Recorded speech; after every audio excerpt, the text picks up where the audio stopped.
It's a leap year, which means there's an extra day on the calendar. Today is Saturday, February 29, 2020. Before we get to today's episode, I want to touch base on the fact that millions are hoping that America's longest war fought in Afghanistan will end today, as U.S. and Taliban negotiators are expected to sign a deal in Doha, Qatar, to allow a U.S. troop reduction to drop to 8,600 from about 13,000 in the weeks following the deal, and hopefully a permanent ceasefire. The deal promises an end to violence that has claimed tens of thousands of lives since U.S. forces invaded Afghanistan weeks after the September 11, 2001 attacks on New York and Washington by the Afghanistan-based Al-Qaeda militant group. For the Heart and Home podcast, I'm Sabah Fakuri.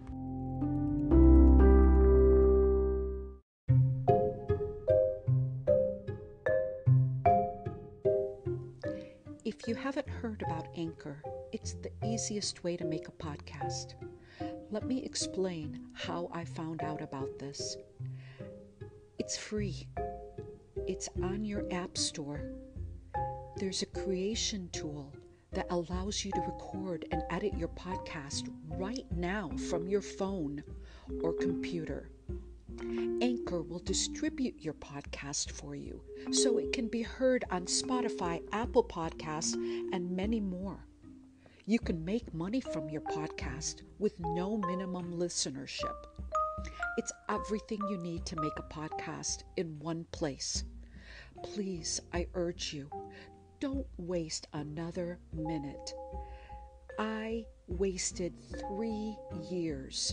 I attended all kinds of events to learn all the steps. I was so confused, and it was right here.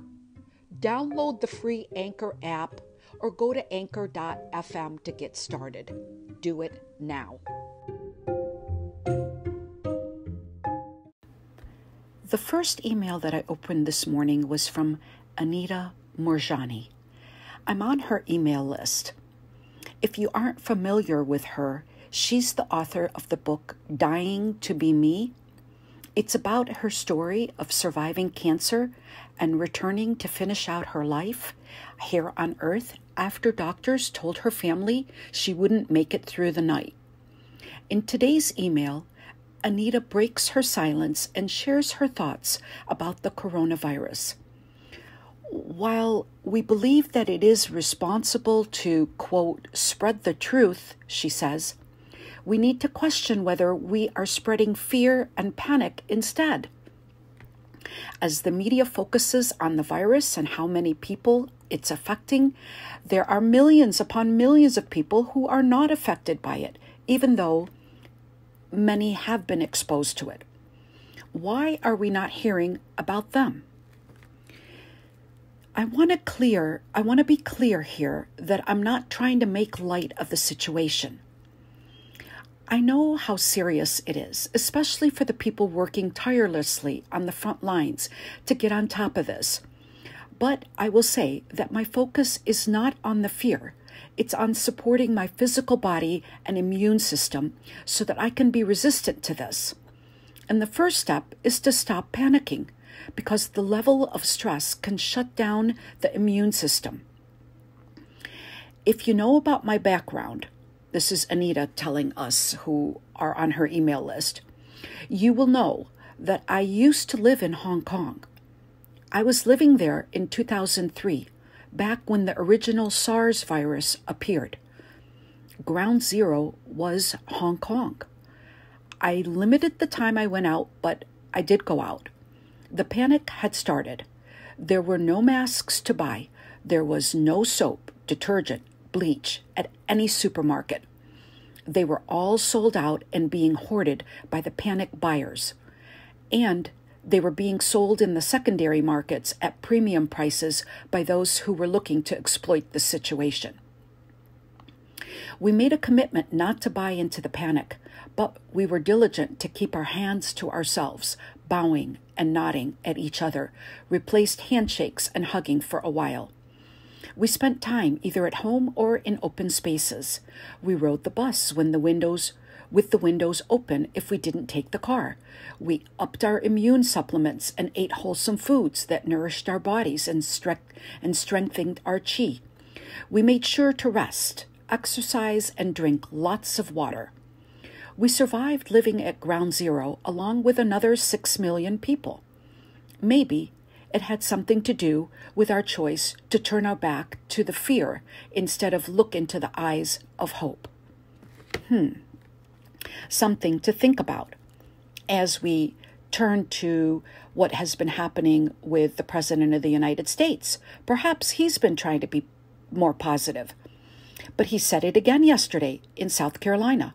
Following is what he said to reporters before his rally. Do you think this is a hoax? Well, I think that the media is, yes, I think that CNN is a very disreputable network. I think they're doing everything they can to instill fear in people, and I think it's ridiculous, and I think they're very disreputable.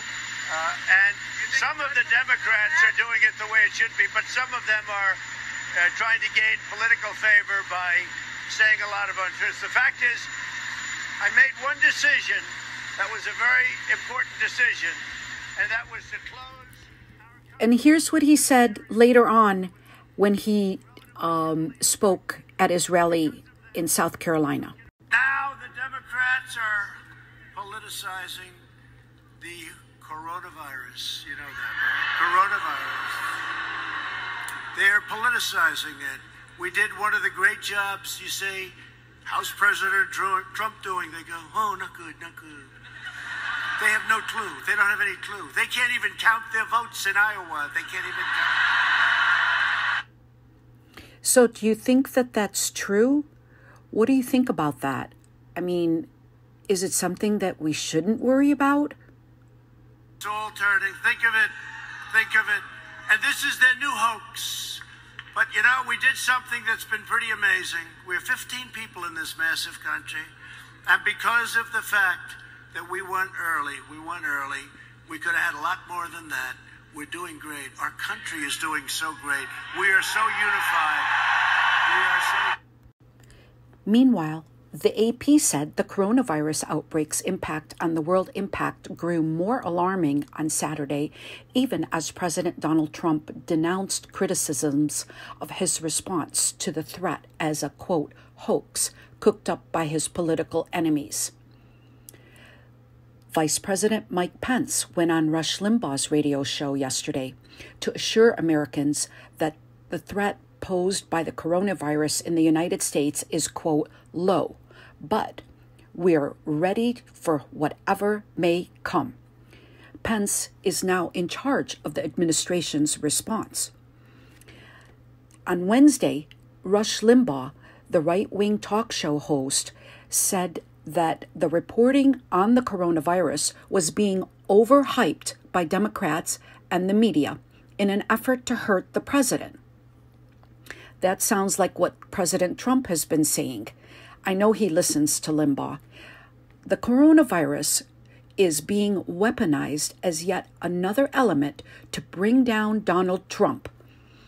That's what Limbaugh said. He continues, I want to tell you the truth about the coronavirus.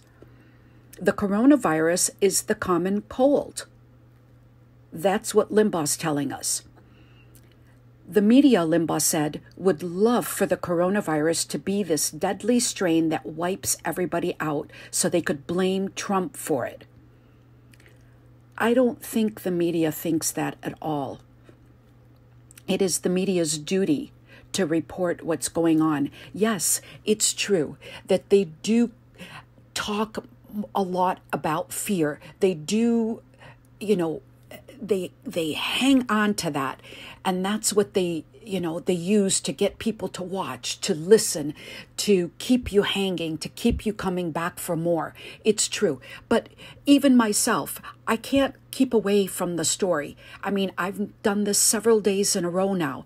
It's something that's happening around us, and you have to acknowledge it. You can't just ignore it and just say, oh yeah, it's the common cold. Now, I will agree that it is true that based on the numbers of the people that have contracted it, compared to the number of deaths, it's 2%. So it is not a high number, but that doesn't mean that we should ignore it. That doesn't mean we shouldn't take precautions. That doesn't mean that we shouldn't be scared. I mean, okay, don't be fearful. I agree. But you've got to be mindful. Even yesterday, as I was greeting people, I asked them not to hug. I wanted to implement that, okay, let's just say hello, let's bow to each other, let's, hit our elbows with each other. I was grabbing the doors with my scarf. I was carrying, something in my hand so that I wouldn't have to have that touching the surfaces. I was washing my hands constantly, so I was taking precautions. No, I wasn't scared, but I don't want to get it, so why wouldn't you take precautions? It's just something that a smart person would do. So regardless of what people say, it's up to you. You have to decide. You have to look around and see. I mean, right now, I would hate to even be working in a hospital. I would be scared. Meanwhile, the World Health Organization announced that it had started 2 new TikTok accounts to spread information on protection from the virus. And the UN Secretary General asked the ministers and diplomats to skip next month's Commission on the Status of Women meeting in New York due to coronavirus fears. More than 7,000 people normally attend that annual meeting. The United States President Trump was supposed to meet members of the ASEAN in Las Vegas on March 14. That's been postponed. So a lot has been happening. I'm not going to go over all the figures and what's happening around the world because you already have that in previous. I'm going to move now to what today is, leap year. So do you like it when we have a leap year? That's that extra day today, February 29, when they add a day to the calendar. People find leap years inspiring.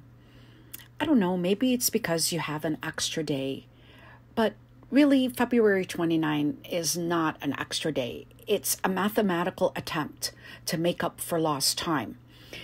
It has to do with the rotation of the Earth's orbit around the sun. Normally, it takes 365 days for the Earth to do that, but that's not always accurate. So what they do is almost every 4 years, they'll add an extra day so that they can be in sync. Now, we're on the Gregorian calendar, and it's one of the most widely used calendars in the world. And it is on the standard 365-day cycle. So the leap year has 366 days.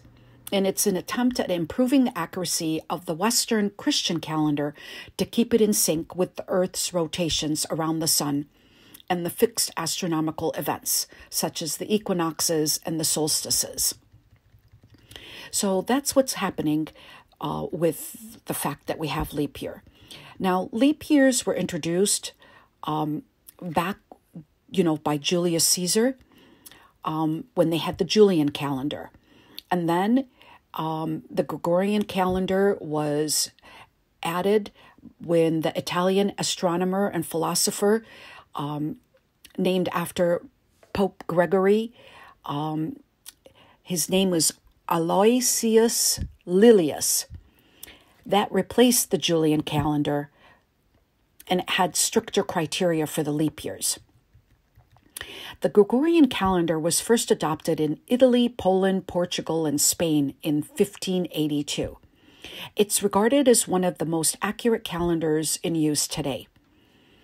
But Some people think that we should get rid of the Gregorian calendar in favor of a standard calendar that's used worldwide. However, efforts have failed by both the League of Nations and the United Nations because they don't preserve the 7-day Sabbath cycle of Christianity, Islam, and Judaism. That's it for today. I will leave you with the guard change at Buckingham Palace.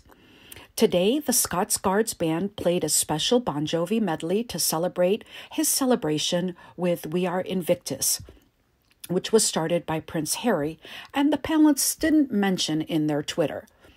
Prince Harry and Bon Jovi were at Abbey Road Studios yesterday to record a special single by the Invictus Games Choir. He actually posted a 60-second clip on the Sussex Royal Instagram account of their practicing. They leave us in suspense as to whether Harry will actually sing or not. We'll have to wait and see, they tell us. Meanwhile, the Queen's Guard handed over responsibility for protecting Buckingham Palaces and St. James Palace to the new Guard. For the Heart and Home podcast, I'm Sabah Fakhuri. Thank you for listening.